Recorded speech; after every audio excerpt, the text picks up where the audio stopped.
Welcome, welcome to day two of our training session. I am going to be sharing my slides shortly so that um, yes, let me know if you all can see my screen. Can you see my screen? You can type in Yes, the ma'am. chat room. Yeah, very good. Yeah, we Thank you. can see it now. All right, so we're just going to continue from where we stopped last week. Last week, I've talked about the three types of editing, which I believe a number of you already get now with mental editing, copy editing, line editing. We're still going to go into details about each of these editing, but today we're going to be focusing more on developmental edits. I said developmental edit has a lot to do with content and direction of the manuscript. A client might send us a manuscript, and what we are sending back is totally different.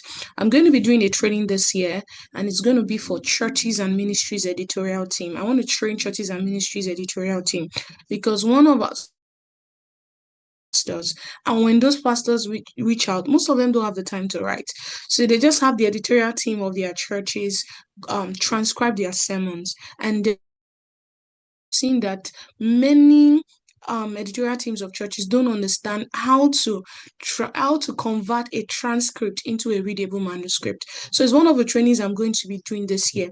So I use that as an example to say that an author might send you a manuscript and the final product will look totally different from what they sent to us. So I don't expect a raw manuscript to look exactly like the finished product, especially if the person is a first-time author, someone that does not have background experience in writing and all of that. This is where we come in to refine the content, to make sure the structure is better. I'm going to go into details about structure tomorrow, how you can create outlines.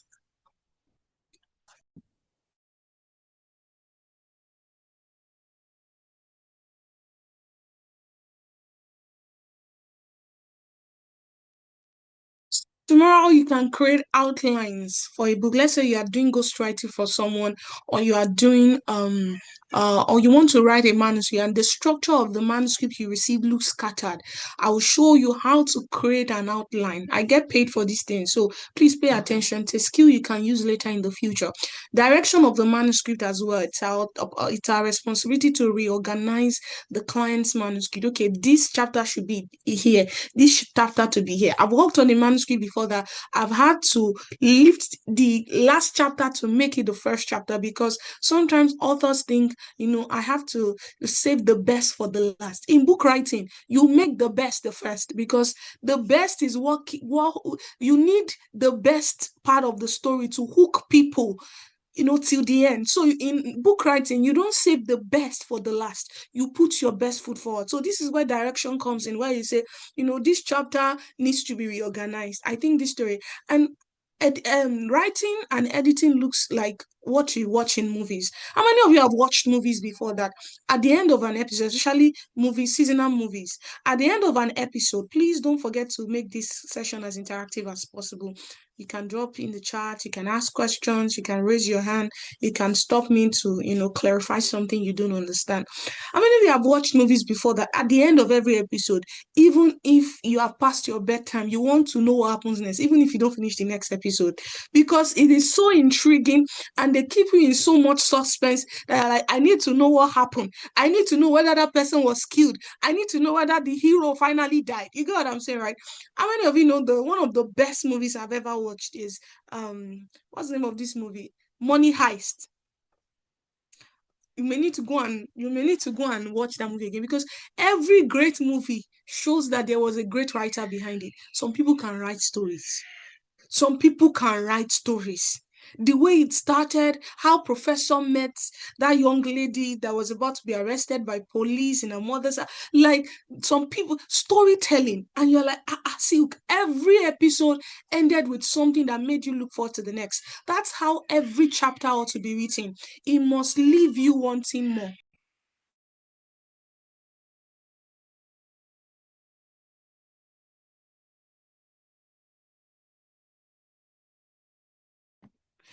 Every chapter must leave you wanting more. it must leave you wanting more. So I don't waste our time, let's go to the, oh no. All right. So I won't go back to all of these details. Question to ask: does this book says what it means? Is the message clear and compelling? Are the ideas developed enough? What developmental editing addresses? Clarity. Clarity of the main idea. When you read an entire book, you must get the message. This book, I have a book here called Get Fired Up. Even though the title does not communicate the message, what it means is that the title, it's an acronym for financial independence, retire early. So get financially independent and retire early. From the title, you can get what the main idea is. But when you get into the book, every chapter is spot on, I tell you. Overall structure and flow. I was one that sat down with the author. We broke down our idea. What she had was just an idea, and we broke it down into chapters. And she began to develop each of those chapters. She will send it to us, our team. We will refine it, send it back to her, take a look. Overall structure and flow matters in developmental editing. Another one is logical consistency, audience alignment. Another thing you need to understand when you're writing, you must understand the author's target audience. There's a way to write to the older generation. There's a way to write to younger generation. There's a way to write a book that will be transgenerational. Make sure you understand the author's audience when you are writing. It helps you. It helps you write, the cite the right examples. You know the right questions to ask the author. Then gaps and redundancy. Sometimes authors are writing. It happened when I was working on one of DDK's books last year. She wrote a book. She has not released it now. She wrote a book. The book is in three parts. It's called Majestic Manifesto.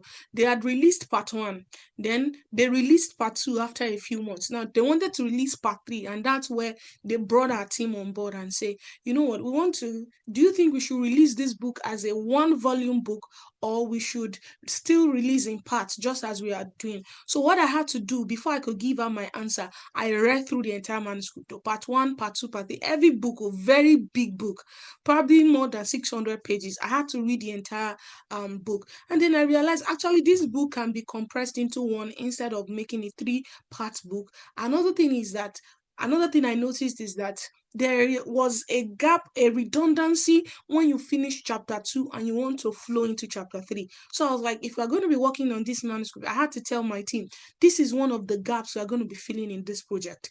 If we're going to make three different parts book, we'll make it one whole book. It means that it must flow. There must be consistency. Like, it's not like you are reading it, you get to chapter 5, you are now start reading another book. It has to be the same book, the same thought flow. I don't know the reason they decided to release it in chapters, because it's actually a big book. It's something that I would recommend also in chapters. But if you read the entire message, you realize that it's something that can flow as one instead of three. So I had to look for a way to blend what they were saying in part two with part three, so that whoever takes the book as a whole, they are not reading three different books, they are reading the main book.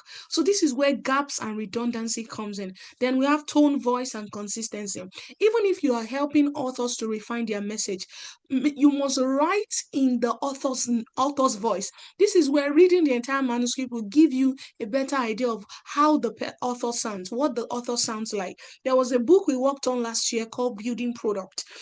We ghostwrited, by the way, but then after we finished, because when I started, I was writing in my own way, and then I sent like the first two chapters to the author. The author was like, I need this book to sound exactly like me. You know what I did? I stopped writing my own way. I started writing exactly what the author was saying. Now, that was a raw manuscript. That was not readable. So I had to bring my team on board. My team had to refine what I had written for the author in the author's voice, still maintaining the uniqueness of the author's voice. These things are skill. See, you see the way I'm citing examples of different stories, different books we have worked on. You are going to be getting multiple projects, but you must understand what to do. So please pay attention. Tone, voice, and consistency matters in developmental editing.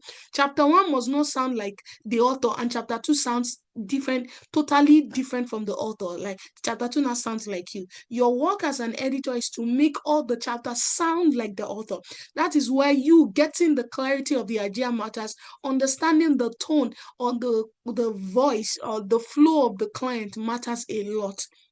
A lot. If you my spiritual father has released 3 books, and those 3 books, it didn't really actually sit down to, to write them. It was transcribed from a sermon. He went through them when we were done with the transcript, editing, and all of that. But then the last one we wrote, he had to like work on the entire manuscript back to back, read the whole thing.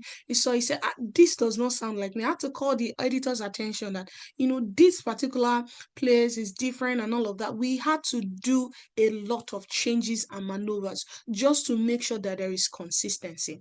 So it matters when you're working on a project. So we're going to come back to copy editing. Today I want to focus on introduction. I said last week that every chapter must have the following.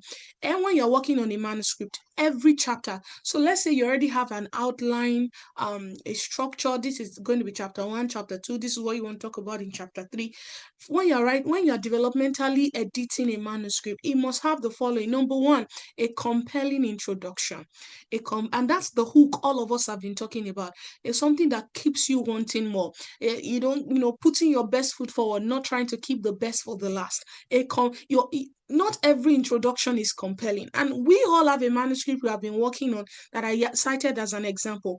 One of the reasons I gave you guys a hands-on experience was because I wanted to test your skills to know where you are when it comes to developmental editing. The people that only did developmental edit were like 2 or 3. The others, what they did was just regular proofreading, copy editing. It wasn't intense developmental edit. And the book actually needed developmental edit. In fact, those that did developmental edit include, Adeyo Sola, Mr. Joshua Awolaye, and then those were the 2 that stood out to me. Every other person, see how I know that you are a great developmental editor. It starts with the introduction.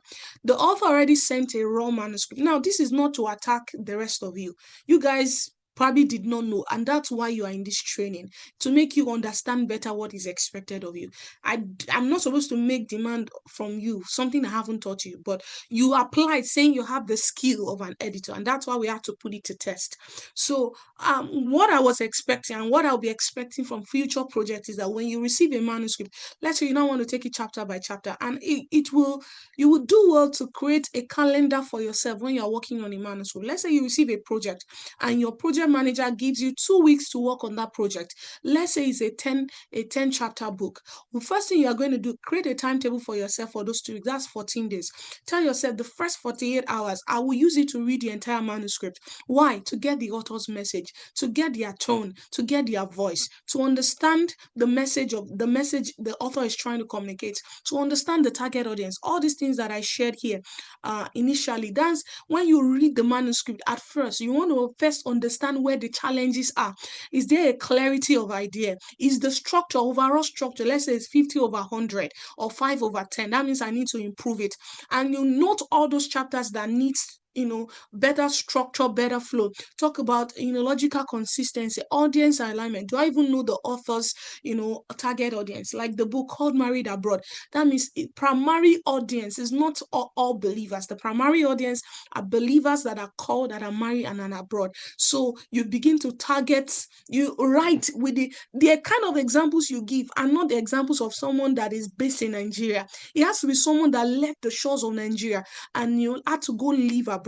The kind of examples you give are not someone that are born, or someone that is born in the US or someone born in the UK. They can't relate because that's their natural environment. It has to be examples of people who left their familiar environment to an unfamiliar environment. So audience alignment matters. So when you read the manuscript in the first 48 hours, these are things you should start taking note of. I need to get the author's message. I need to see the overall structure and flow, that if I go to a bookstore and I buy this book and I read it, will I read it to the end if I'm not working on this manuscript? So you begin to ask yourself thought-provoking questions. Do I think that this message is well presented, that the author does not necessarily need too much of editing? Do I understand the author's target audience? Are there gaps and redundancy that I feel can be better?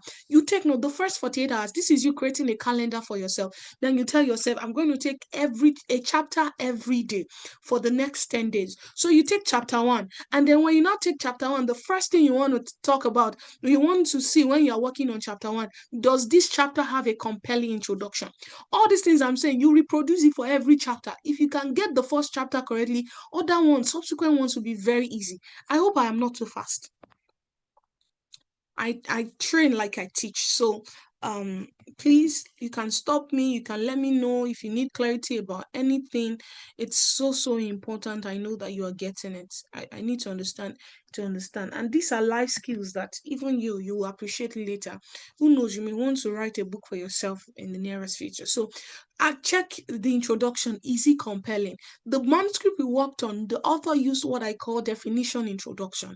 And definition introduction is never a great hook for any story. It is never a great hook. And let me tell you, you can start your editing journey with your social media platform. Some of you just need to be showing up consistently on social media and say, I'm going to be putting up 2 posts every week. Let's say you learn something from the scripture I want to share with people. And okay, let me try and write something. Please develop yourself as an editor. You may not even put it online. It could be a blog you're trying to create, or a journal where you are writing every day. The first thing is that you must write a compelling introduction. The introduction, and I will tell you what a compelling introduction looks like. Just stay with me. Then number 2, the body of the book. The body of the book has to be very good with detailed storytelling. The body of the book must be good with detailed storytelling.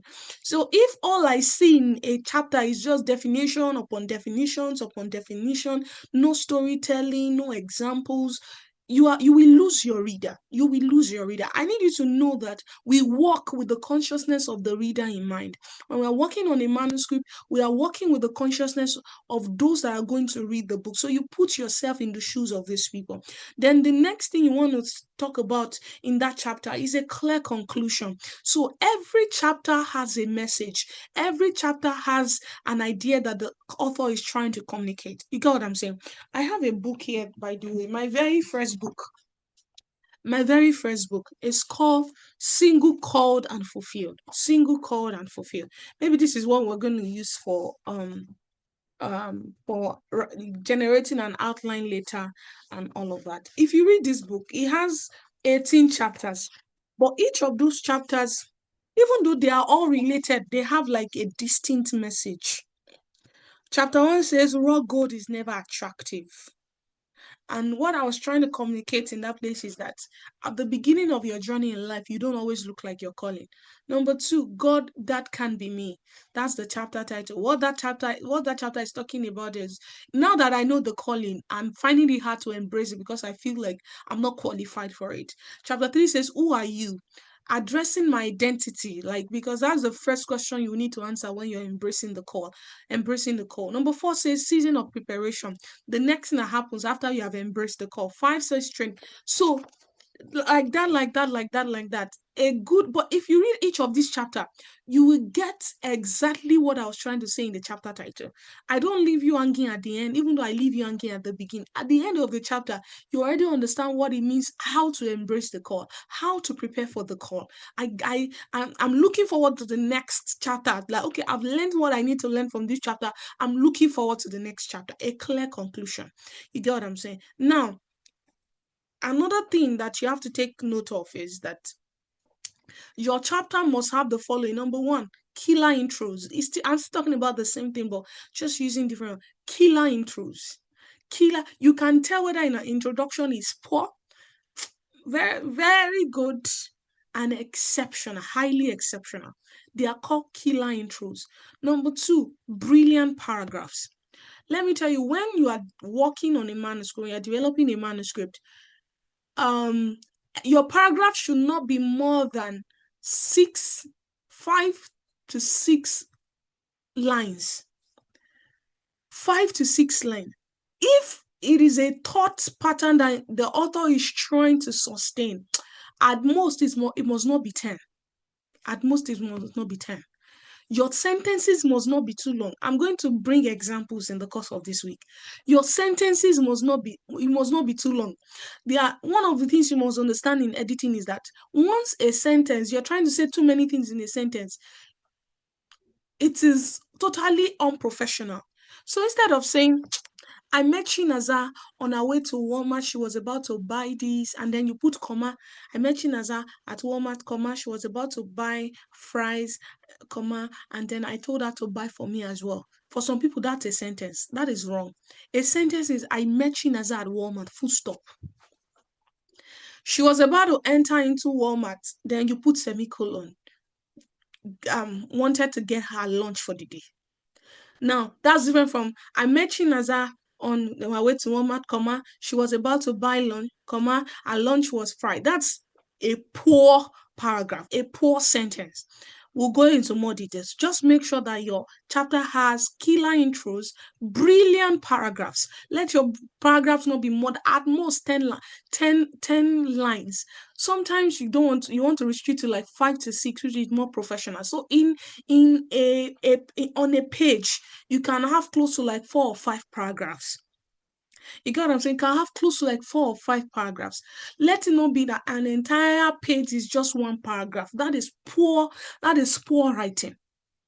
You can have as many paragraphs as you want in a particular page, depending on the size of the book. You get what I'm saying? And a lot of times I notice that editors or authors, they try to sustain a thought in a paragraph. No, you don't do that. You want to keep people hooked to the end. So your paragraphs have to be brilliant, Then your conclusions need to be very, very strong. By the time they read that chapter, what the author called the chapter title, did you actually get the message? I'm sorry, I'm projecting with my laptop, so I can't show you the sample of the book we used last week. How many of you remember the book Show Up, where the author talked about frying fish the modern way? And then she started with the story of a woman that went to her daughter's house, and then she started frying fish and cut the fish into two. And the woman was like, "Why did you cut the fish into two?" She said, "Mom, all my life I saw you do that." And the mother was like, "You never even asked me why I cut fish into two. It was because I had a smaller pot, and the pot I had could not fry the entire fish at once. So I had to cut into two because of the size of my pot." So now you have a different size of pot. You don't need to cut your fish into two. Now the author was trying to communicate that there is a modern way of frying fish just from that story. And then eventually in that chapter, she started highlighting the difference between the old ways of doing business and the new ways of doing business. I read that chapter weeks ago and even reminded you guys last week. The story has stuck in my brain. That is how you know a good book. You never forget. It leaves a lasting impression. There is an art of storytelling. The chapter title is very compelling and captivating. The introduction is a killer one. You get what I'm saying? I don't need to go back to the book to remember what the author said because it was beautifully written and probably edited. And I got the idea of what the author was trying to communicate in that chapter. I remember for life. The author of Atomic Habit too, I can tell you what his introduction was like. He talked about his year in the his experience in sophomore year where he was hit by a football on his face that affected his skull, affected his eyelid. His eyelid came out of his eyes, his socket, and then he had to go through surgeries. He couldn't play football for years, and they told him he would never be able to play football again.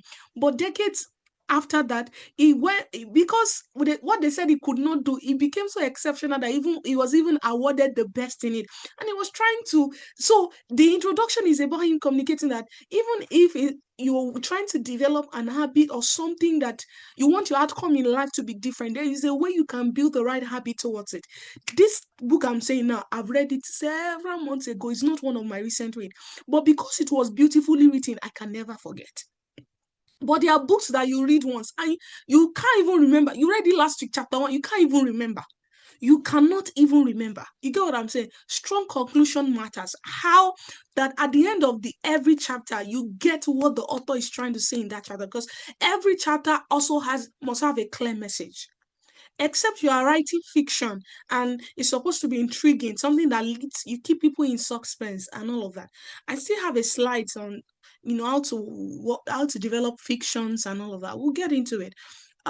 So how do you write compelling introduction, or why this chapter is actually why you should write a compelling introduction? A compelling introduction makes people want to read the book. A compelling introduction makes people want to read the book. It's been said that the attention span of an average reader is less than 5 minutes.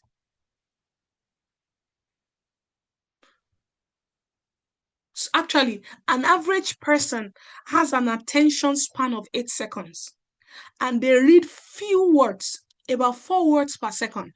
If in like 5 or 10 minutes, or the first 5 minutes of a book, you don't have a hook to keep the reader reading the book, you have lost the reader for life. And one thing I often, reiterate to my project managers is that it is one thing to write a book, it's another thing for people to want to read the book.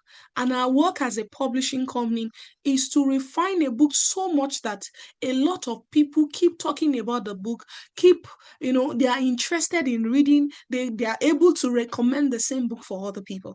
There are books that I'll be like, the author knows the message, but their way of writing is not our style. How many of you have ever read E.W. Kenyon's book? How many of you have ever read E.W. Kenyon's book?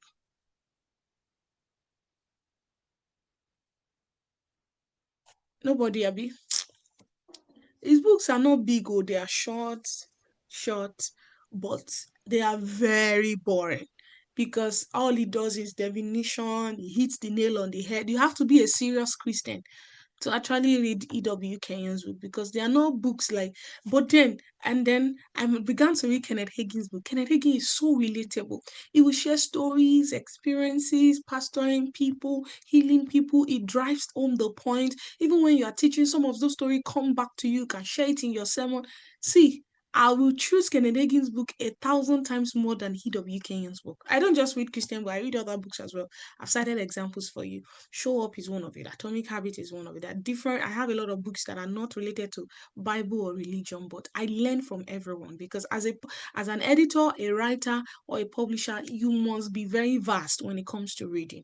I'm starting a book today again that I already have on my table, and so please make people want to read the book. Number two, why you should have a compelling introduction. Catch people in the first few words. Your first few words. Catch people in the first few words. I often say this, you may never have two opportunities to make a lasting impression. You only have one opportunity to make a lasting impression. Make it count. Make it count. Catch people in the first few words. Number three, put your best foot forward. I told you, when it comes to book writing or book editing, you don't save the best for the last. You don't. You don't save the best for the last. You put your best foot forward. Number four, keep it interesting through stories. Storytelling, highly key. So now I think this will be my last slide. Okay, second to the last slide, and then we'll call it a day. How to write a compelling introduction. Start from the most interesting element. So the book in Excel, let me see if I can get it here.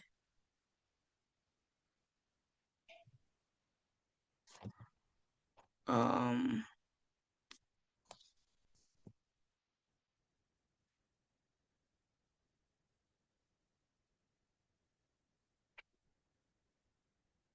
Adesola, if you are to the most interesting element for, let's use the book in Excel for example. The author started with, let me open the manuscript here. That's what I was trying to do. It's not on my laptop, it's on my iPad, so I will have to, I'll read it out, the first paragraph. I want us to think of the most interesting element, and I want all of us to do the exercise together. um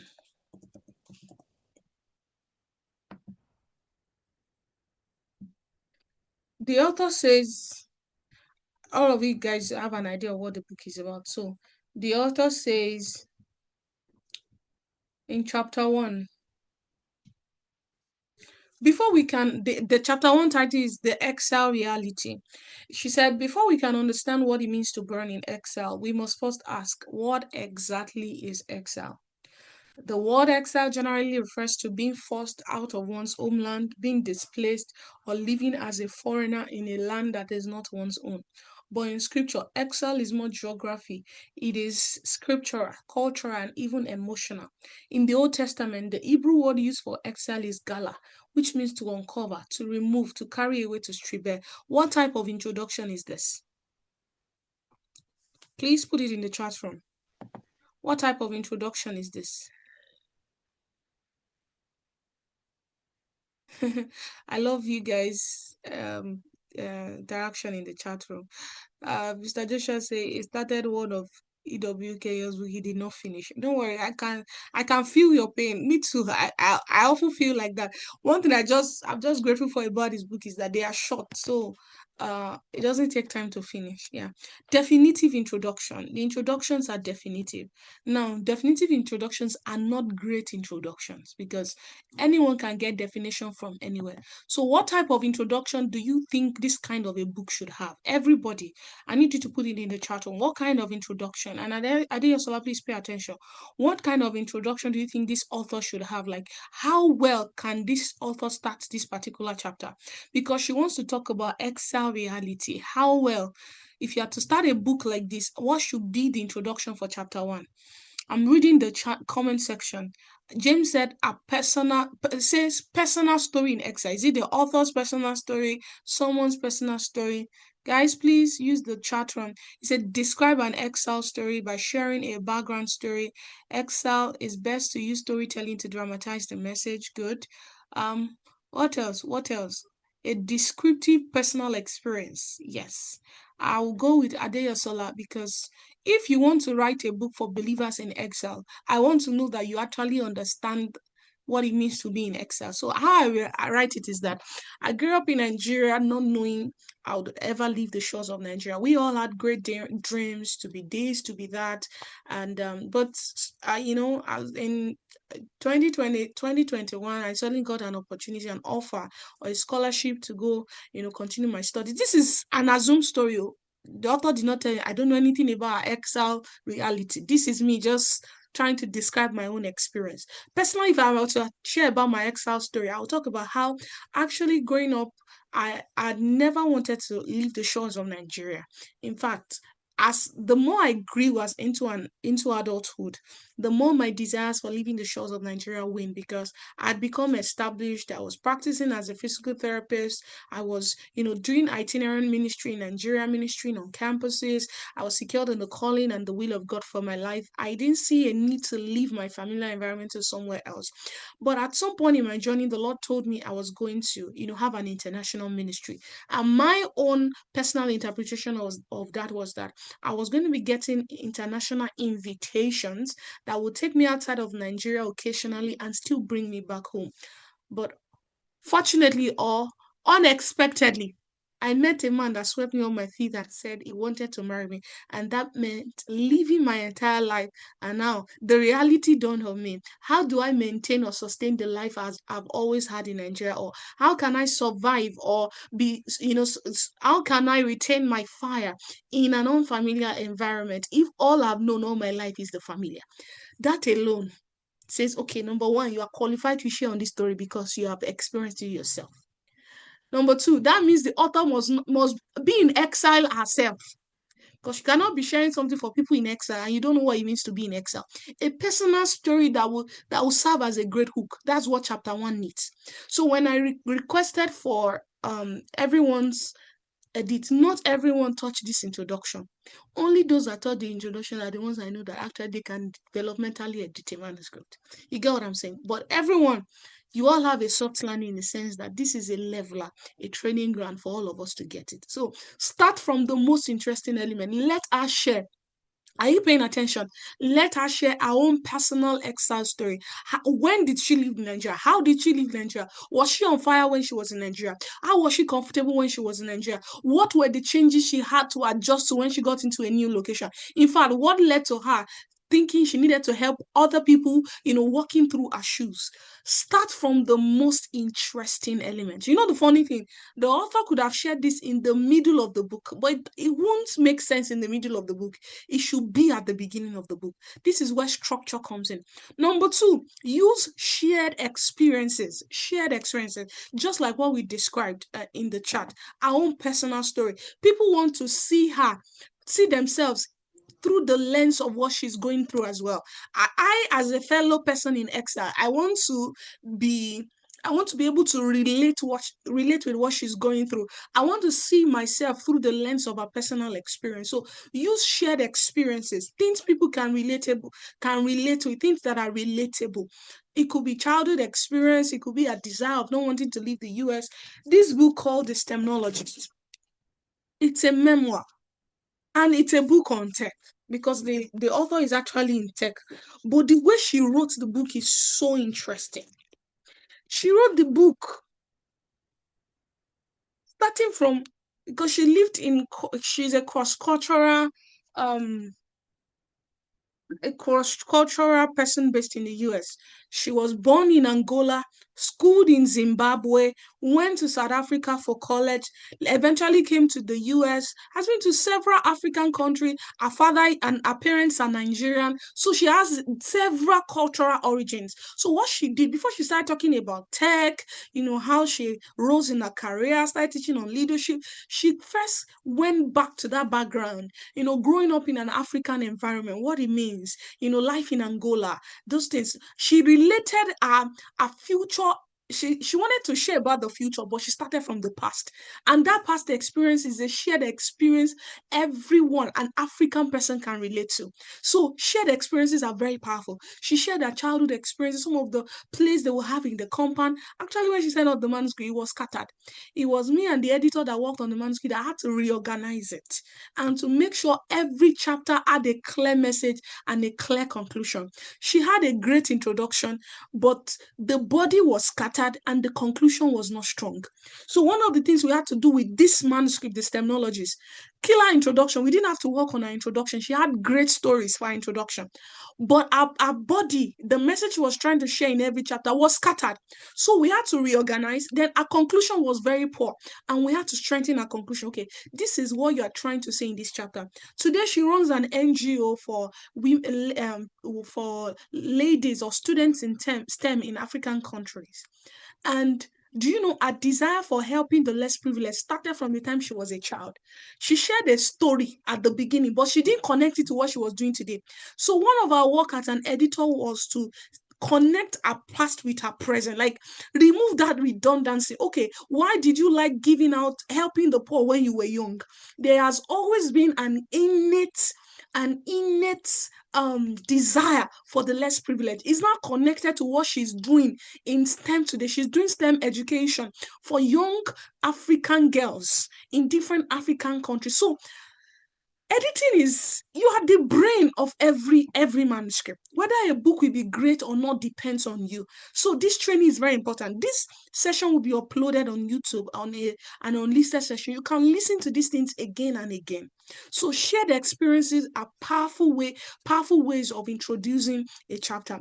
Another thing, you can write a story from the past, or a quotation or a question.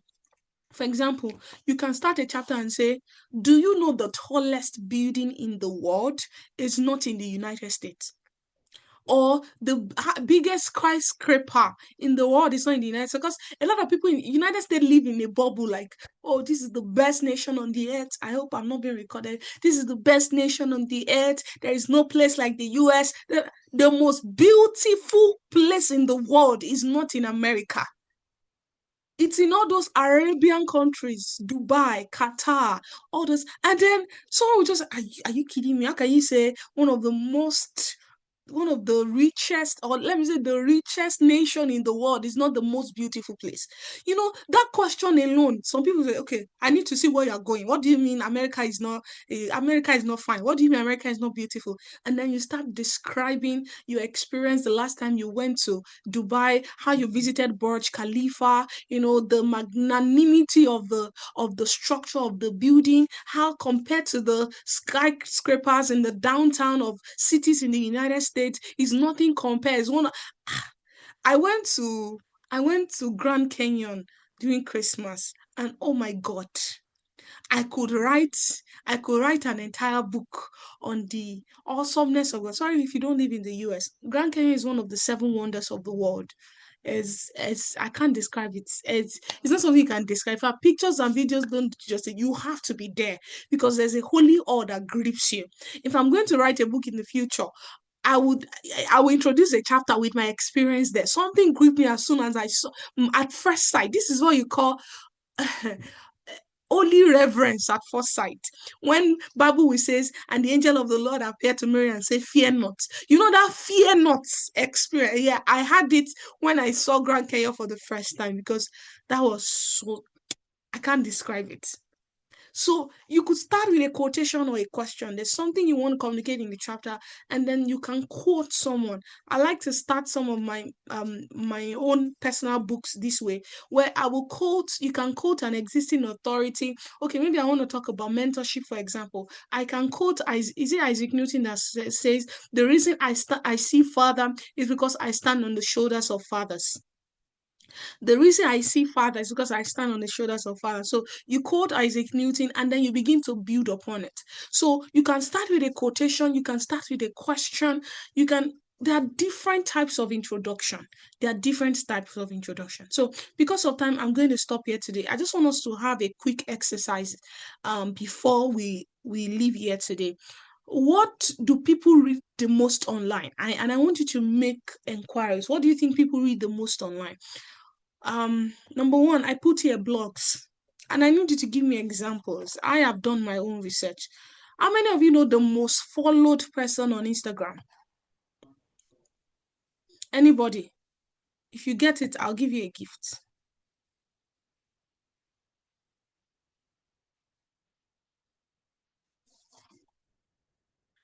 Who is the most? Don't go and no, you have checked it online. You have checked it. If That was Bola, very oh, that was very slow.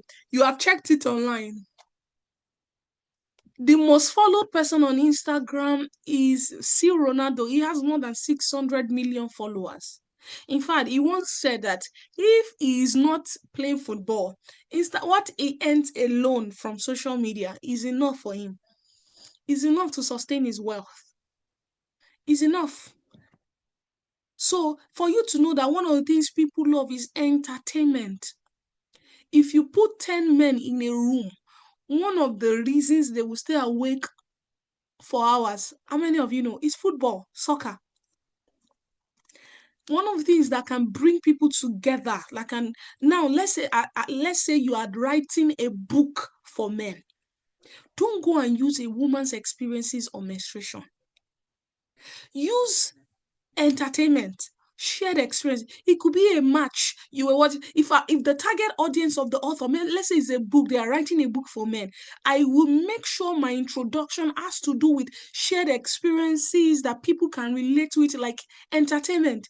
It could be a story you heard about, see Ronaldo or Messi. You can start an introduction and say, I know a long-standing debate in the soccer world, who is the best? See Ronaldo or Messi? If you start that debate, you can get 1,000 comments in 1 hour. That alone catches the attention of the reader. Men are naturally competitive in nature. So, and they take sides. Some people believe Messi is gifted, some people believe Ronaldo is skillful, and that's the sincere truth. One is gifted, one is skillful. Skill and gift and talent, they are not the same thing. One has to work harder to get the same result he's getting. Another person is just naturally born like that. So some people believe see Ronaldo is is the goat. Some people believe it's Messi. You know, you can start a chapter with I am Team Messi. Number one, you will lose some readers. Number two, some people you will have some curiosity that want to stay to the end. So I want you to go do some exercise after this. What do people read the most online? Another thing I found out is blogs. Blogs. Some people will not comment on their pastor's sermon online, but you will see them in every comment section on Insta blogs. You will see them commenting on White House news. Some people, what they listen to the most is news. Is news. Why do you think social media is very addictive? Because they give people what they want to see, what they want to hear. Some people, what they have is they just share their lifestyle as content online. You know, a day in my life. How many of you can relate with that? That you will rather watch a 5 minutes a day in my life than watch a 5 minute excerpt on YouTube. How many of you agree with me? because stories are very engaging. I noticed that the best part of every sermon is when you are sharing story. This is how people will be looking at you. The people that are dozing before in the sermon, as soon as you start sharing a story, their eyes go open. Eye everywhere, do not go blow again. But start talking about, the Greek word of this, everywhere go blow. Everywhere go blow. Yeah, the Hebrew word of this. But even as a preacher, one of the things you read, and Holy Spirit has a great sense of humor. Even if you read the Bible, how many of you notice that some of the parts that have the best stories are the parts you enjoy the most? As soon as you get into Leviticus and Abraham begot this, some people, their Bible plan for the year, that's where it ends. Because they just can't move past Aminadab gave birth to the Ammonites, and the Ammonite gave birth to the Perizzite, Perez gave birth to Ballad. Some people, because if it is not intriguing, if it is not compelling, it will take more discipline to complete that kind of a book. Are you getting what I'm saying? So people love books like First King, Second King, First Samuel, Second Samuel, parables of Jesus, how Jesus healed this. They will finish their Bible plan in a short time. But let it be Leviticus, Exodus, thou shalt not do this. If a man, because stories are very, very powerful.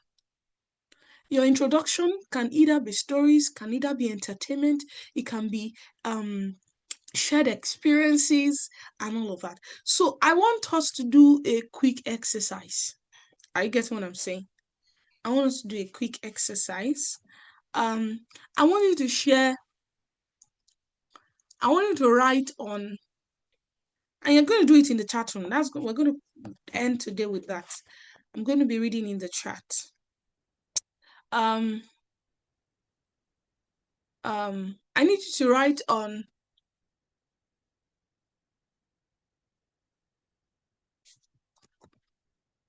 how the best day in my life. Just a paragraph. The best day in my life. Just a paragraph. The best day in my life. It shouldn't be something that would take you time to write. The best day in my life. I'm going to give you like 5 minutes. Everybody. Just an introduction. The best day in my life.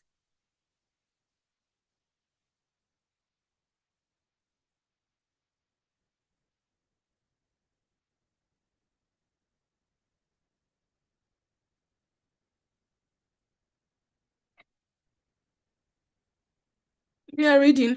I'm waiting. The best day in my life. Everybody.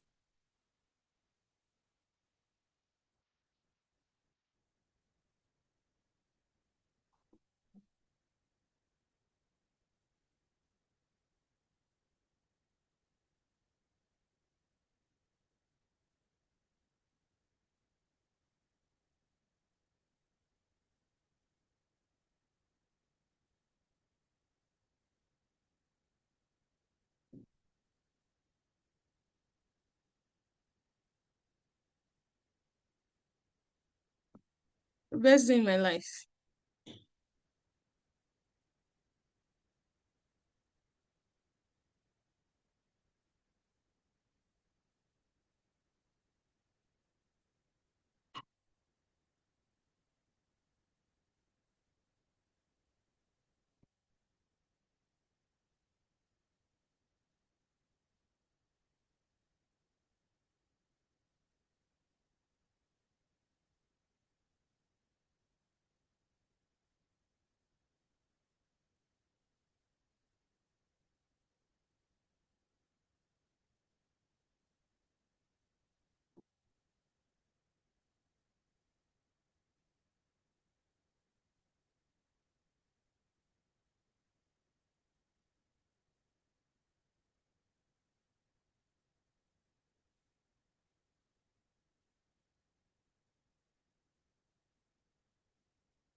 I'm waiting. Oh, maybe I should have set a timer. Best day in my life. Oh, as an editor, you have to be able to think on the spot. Please don't ask ChatGPT because I know some of you. You can't do without ChatGPT.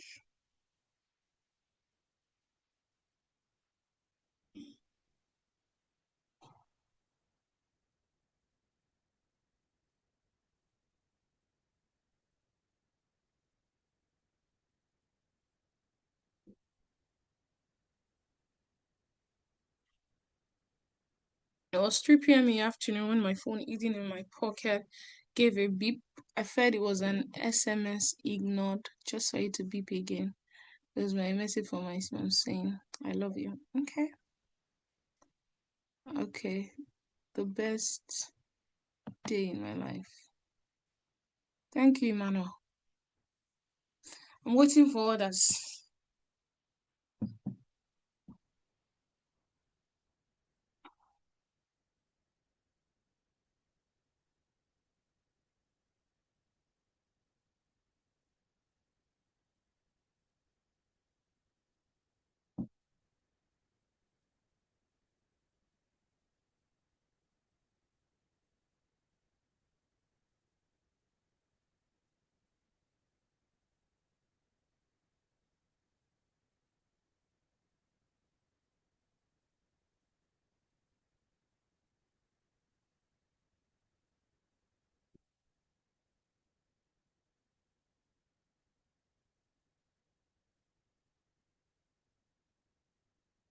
I'm waiting. Oh, okay. Another person has dropped their the best day in my life. The usher was looking at me funny. I didn't blame her. Even I knew I wasn't acting normally. But how could I be calm when the prayer leader just skillfully used Luke 2 to show how I'd become cool with going days without Jesus?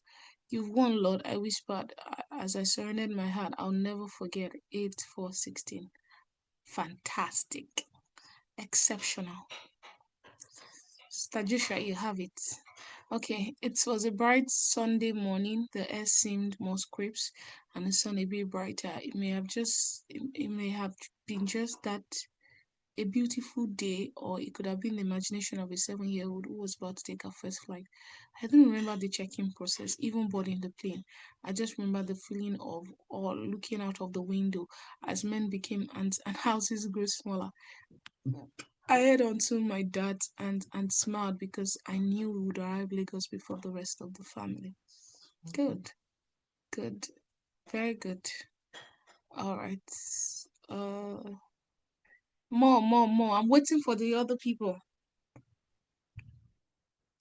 Very good. You guys are doing well. I'm proud of you all.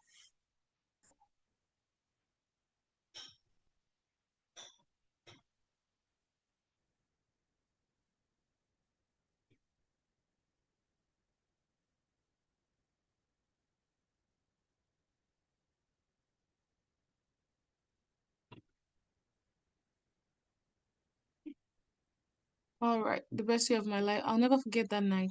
I was alone in the living room and hoped no one else was awake to hear me. I checked the doors to be sure they were jammed and the hallway to be certain everyone else had gone to bed. I sang an Igbo love song to her. If Unayamo, she laughed as call out and maybe regretted saying yes to a fool like me. Then my brother jumped out from the kitchen and shouted, Tada! So you can see to a woman, he laughed his throat of away. I like it. I like it. Very intriguing. Very intriguing. Very intriguing. I'll score all of you. I'll score all of you. I'll score all of you. I like it. I like it. So you can sing to a woman. Fred, you have been caught. Tell me this is a true life experience. Ifunaya, Ifunaya. Is it that song? All right. More. Keep it coming, people of God. 80% true. Good. Um, I have to give you a topic that you won't find difficult because everyone must have a day in their life that's spectacular that they can't forget. So I'm expecting. Uh, the best day in my life. I like it.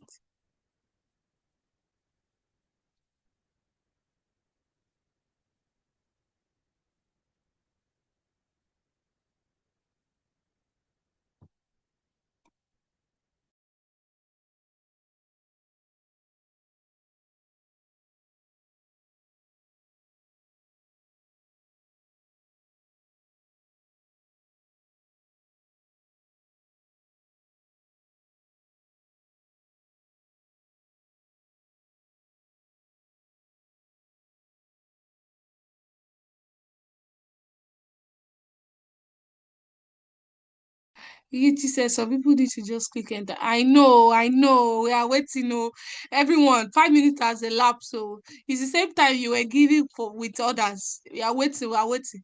Please, project managers, take note of people that will delay your project from this little exercise. They will not meet up with timeline. Please be fast. We are waiting. We are waiting. Don't keep us all.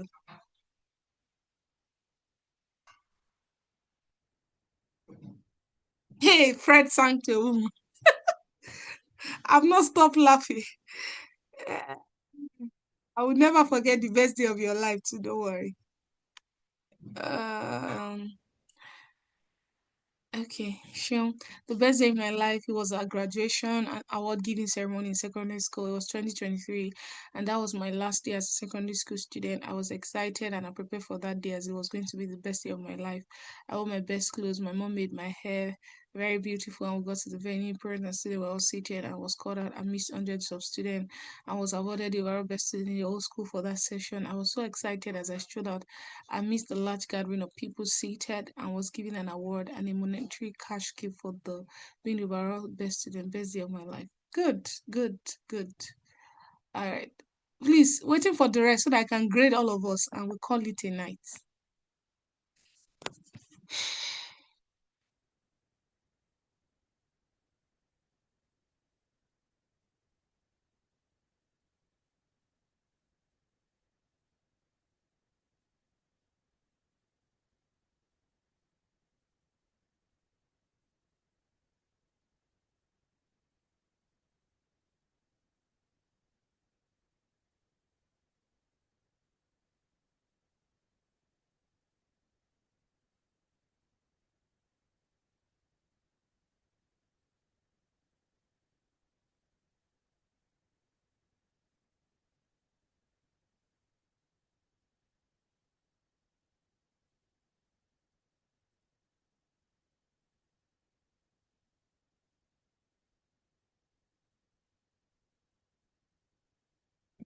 All right. James, a hot afternoon in late May after a year of waiting. A couple of sleepless nights. It was all finally coming together. The last time this happened was behind closed doors. It was a silent celebration, but the way it was finally over, once again, Liverpool Football Club lifted the title for the first time in front of the home fans in over 30 years. Tears rolled down my face as I heaved a sigh of relief at long last. The trophy has been brought home. Good. First day in my life, spring 2019, I graduated from my alma mater with a first class in information technology. Oh, the smile on everyone's faces, the feeling of accomplishment, sounds of well done. We are proud of you, echoing all around me. I just wanted my cash as promised at the start of the semester. Ask me if I got the money. Best day of my life. The magic that changed me forever began at 3 p.m. on a wet Saturday. My wife had been in the labor ward for 14 hours. We were expecting our first child after three miscarriages and one failed IVF. I'd been in the lobby, pacing and scurrying after impatient doctors and nurses. At 3 p.m., a nurse peeked out of the ward, beaming with a smile. Mr. Odafe, she said. I felt my legs dissolved instantly in a pool of joy. Amazing, amazing. You guys are brilliant writers. Like brilliant writers. Brilliant. Have we all submitted? Adeyosola, I didn't see your own. Who else has not submitted? Let me see. Chinaza has submitted. Yechi, James. All right. I hope you guys are reading everyone. It's just Adeyosola that is left. Is she even on this call? Adeyosola, you here? Yeah, she is. Where's your... Hmm. All right. You are the one that is left. I want to grade everybody now so that we'll call it a night. Congratulations, Mr. Prosper. Congratulations. Let me tell you the books I will most likely read and what I'll score each of you all. Um, let's read from Adeyosola. Lovely, lovely. Uh, you guys can still see my screen, right? Yes, you can see your screen. Yes, ma'am. So we're going to be grading together. Let's okay. Adeyosola has posted hers. I could barely make it through the Sunday service after I was informed that the zonal director had someone for me. I'd been given a hint, but I still couldn't believe it. Finally, Sunday service was over and the atmosphere suddenly felt chilly with goosebumps all over. I looked super cool on the outside, but my mind was racing. I walked into our office trying to be as confident as possible. I couldn't believe it. I was finally meeting with my role model. At that time, our hug felt like the best. Everything about her was much more than I'd imagined. So we're going to start from this. Adeosola, you have a beautiful way of creating suspense, but even though it was an introduction, the message was not clear. You just told us, shared the experiences around the best day of your life, but we don't actually know what was the best day of your life. Meeting your role model, who was the role model, what happened when you met the person, and all of that. But obviously, you write beautifully, but the message here wasn't clear. And I wouldn't say this is what I will consider the an experience of a birthday that will keep me glued to a book. So for this, I'll give like a 6/10. Prosper, the magic that changed me forever began at 3 p.m. on a wet Saturday. On a wet Saturday. I love, love, love how you write. Prosper, I love, love how you write. Even though you didn't do a good job with in Excel, this is that means you'll be a great ghostwriter. I'm accessing all of your skills with this thing. A that changed me forever began at 3 p.m. on a wet Saturday. Number one, I can picture what that day would look like for you because you have made it not just descriptive, you made it intriguing. Like a wet Saturday, okay, 3 p.m. in the afternoon. My wife had been in labor ward for 14 hours. That creates more suspense.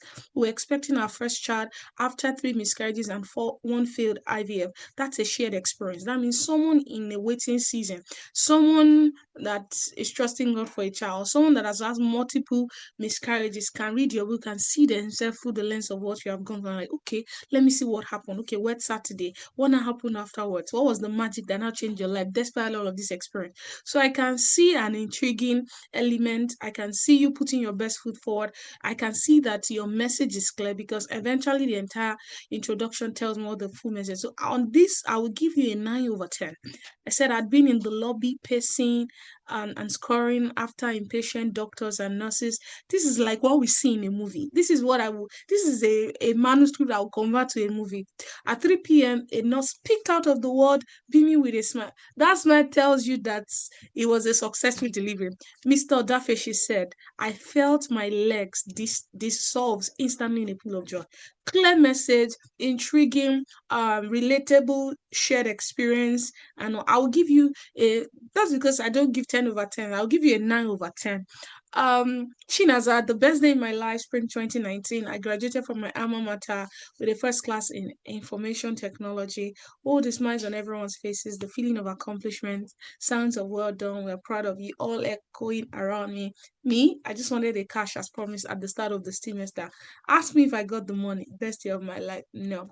I would say clear message, but not well presented. I probably would have presented this in a different way, like not talk about how you graduated first. The graduation can be the last thing you talk about. So say, the best day of my life was spring 2019. The hall was full of people echoing, we're proud of you. Some saying you're well done. Everyone was all dressed. Like creates an intriguing atmosphere that is pictorial, that creates imagination in the heart of your reader. So if in the first line you already told me what to look forward to, it is no longer intriguing. So great clear message, by the way. It was the day you graduated with first class and you're looking forward to the reward. For this, I'll give you a 6/10. James, a hot afternoon in late May, after a year of waiting, a couple of sleepless nights. It was all finally coming together. The last time this happened was behind closed doors. It was a silent celebration, but the wait was finally over. Once again, Liverpool Football lifted the title for the first time in front of home fans in over 30 years. Tries rolling down my face as I heaved a sigh of relief. At long last, the trophy had been brought home.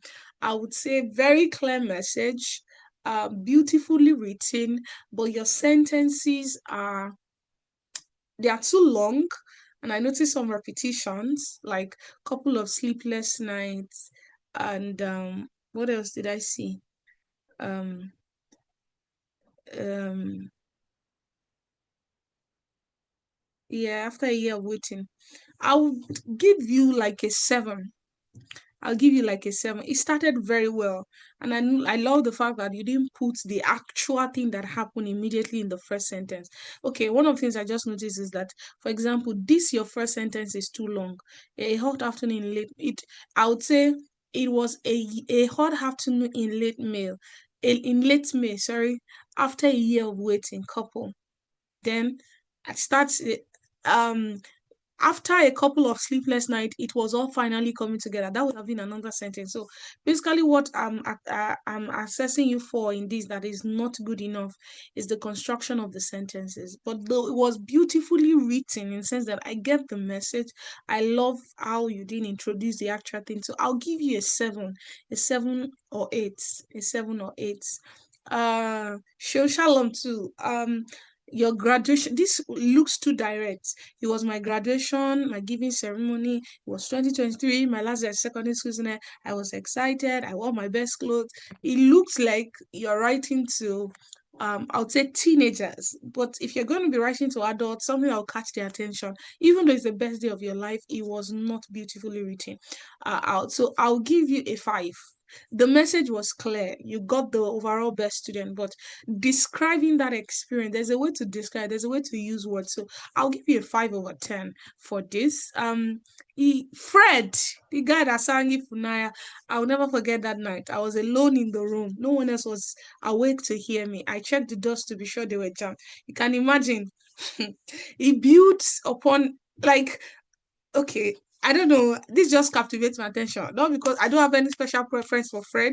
Fred disappoints me occasionally. I give him back to you. So this is not a bias stuff. You know, I love you guys. You all know that I love you guys.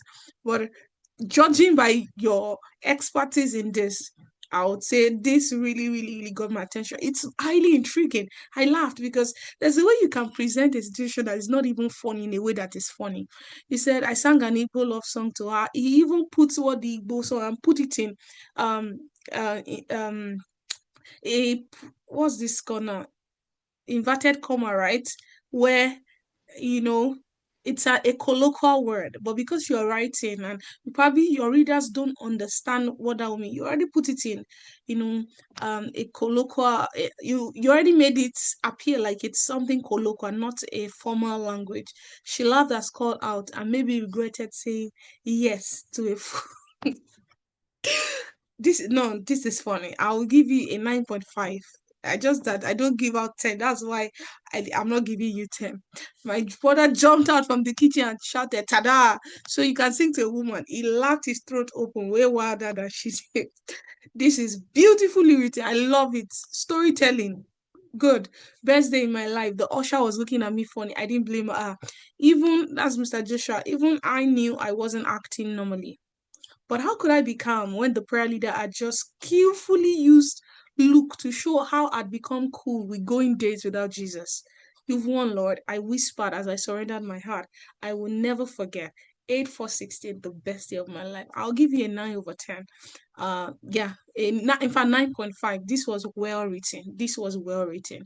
Um, and maybe in the next class I will show you the basis for my judgment of this. He wanted to describe the day he gave his life to Christ, and the very lovely, very lovely. It was a bright Saturday morning. The air seemed crisp. Sun was a bit brighter. It may have been just that, a beautiful day, or it could have been the imagination of a 7-year-old who was about to take our very first flight. Yeah, I like this in the sense that many people don't always forget their first. My first flight, my first child, my first. So I love how you even though it looked like something, an experience of a 7-year-old, the way you describe it, even as an adult, I can relate because it's a shared experience. All of us had a moment of our first, of our first experience at doing many things. I love it. I held on to my dad's, and then I like this was where you said I remember the feeling of or looking out the window as men became ants and houses grew smaller. That's beautifully described of what happens when you enter a plane. As you fly higher, everything begins small, and it was, I like how you captured, I love how you captured that. I'll give you a 9.5 over 10. It was 3 p.m. in the afternoon when my phone hidden in my pocket gave a beep. I felt it was an SMS I ignored just for it to beep again. And it was a message from my mom saying, I love you. Now, Emmanuel, I'll give you a 5 for this. You know what? Number one, it can't be the best day of your life. I mean, it's too simple a story to have used to be the best day of your life. Then number two, I talked about sentences not being too long. These sentences could have been cut. Let's say, okay, it was 3 p.m. in the afternoon when my phone hidden in my pocket gave a beep. It should have been full stop, not comma. Then I felt it was an SMS, so I ignored it. Full stop, only for it to beep again. And I saw it was a message from my mom saying that this would have been written in a three beautiful sentences and it would have been better. But everything was captured in just a line. This can be an introduction for the best day of your life. So I'll give you a 5. So everyone, I I love that we had a great time today. Um let me stop sharing my screen. How was your experience today? I need you guys to how was your, just one or two people? How was your experience? Was it better than last time? Is something you look forward to again? How was your experience? You can talk or mute your mic. I'm going to be posting this on YouTube. My PA will do that and we share the link with all of us. Yeah, yeah, yeah. Don't worry. You guys need to do something exceptional for me to give you 10. 10 over 10. Yeah, this is lovely. I love Okay. what I'm seeing. Yeah. You can think on the spot. Okay, you can quickly that's what it means to be an editor. You're not running to AI. You can think on the spot. You see something and instantly you can tell whether it's wrong or bad. Eventually we'll do this more often. All right, guys, I'll see you again tomorrow. My son has a doctor's appointment um at 3, so I have to leave home at 2. So I think our session will be from 1 to 2. Yeah, I'll try to keep it 1 hour tomorrow because I have to go meet up my son's doctor's appointment. So please let's not miss tomorrow. If anything comes up tomorrow, I'll let you all know. But so far, I think we are still good for tomorrow. I'll see you guys. God bless you. Thank you for joining today's session. Bye, everyone. Thank you, Ma. Bye, Thank you so everyone. much, ma. Bye. Thank you so much. Thank Good you. night. Bye. Thank you, ma'am. Good night. Good night. Yeah. Thank you very much.